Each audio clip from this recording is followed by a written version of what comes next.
Hello, my dear friends, and welcome to the Structural Engineering Insight channel. And in this lecture series, we'll be learning how to stretch a beam or a column or a member to of a structure. As you can see, this column, which is not connected to the structure or it is not connected to the ridge of the rafter, what I want to do is actually connect this column to the ridge. So go to the geometry, stretch beam, then as you can see this both the nodes are in the same plane, so I'll use the option as to an existing node, then click on the node cursor and select the cursor to which I want to connect the member. So I'll be selecting this node and then apply.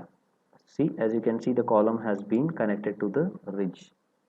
And also just a cross check, I'll be showing you in the 3D wave, and then the 3D wave, and see the column has been connected to the rafters ridge. If you really like my video, please do subscribe to my channel, like and also share. Thank you.